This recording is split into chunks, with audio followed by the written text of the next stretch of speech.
সে সাংবাদিক পরিচয় দিয়ে আসলো, সে আমার ইন্টারভিউ নিয়েছে আরও বাকি সাংবাদিকদের সাথে, এবং ইন্টারভিউ নেওয়ার পর সে কিভাবে এরকম একটা কাজ করলো। হ্যাঁ, কাঁদলেন তিশা, করলেন আপত্তিকর ভিডিও ধারণের অভিযোগ। এক যুবক শুটিংয়ে সাংবাদিক পরিচয় লুকিয়ে আপত্তিকর ভিডিও ধারণ করেছেন বলে অভিযোগ করেছেন অভিনেত্রী তাসনুভা তিশা। বুধবার মধ্যরাত লাইভে সবিস্তারে তার সঙ্গে ঘটে যাওয়া ঘটনা তুলে ধরেন অভিনেত্রী। এ সময় তাকে কাঁদতে দেখা গেছে। এ বিষয়ে আইনি পদক্ষেপ নেবেন বলেও জানান তিনি। লাইভে তিশা জানান, সাংবাদিক পরিচয়ে এক যুবক নবাবগঞ্জে শুটিং স্পটে তার ও সহশিল্পী আরুশ খানের সাক্ষাৎকার নেন। এরই ফাঁকে লুকিয়ে এই সাংবাদিক অভিনেত্রীর আপত্তিকর ভিডিও ধারণ করেন। কাউসার কিংডম নামের একটি ফেসবুক পেজ ব্যবহারকারীর বিরুদ্ধে অভিযোগে তীর ছুঁড়েছেন তিশা। তার ভিডিওটির ভিউ 2 মিলিয়ন ছড়িয়ে গেছে।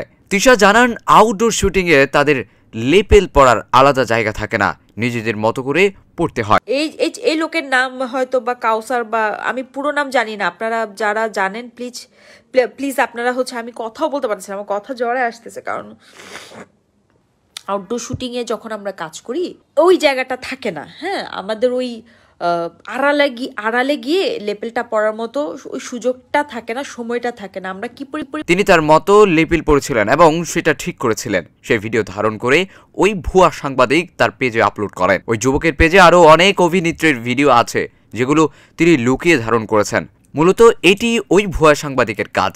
2020 সালে ওয়েব সিরিজ আগস্ট 14-তে অভিনয় করে দর্শকের নজর কাড়েন তাসনুভা তিশা। এরপর বেশ কিছু নাটকে অভিনয় করে প্রশংসিত পেয়েছেন।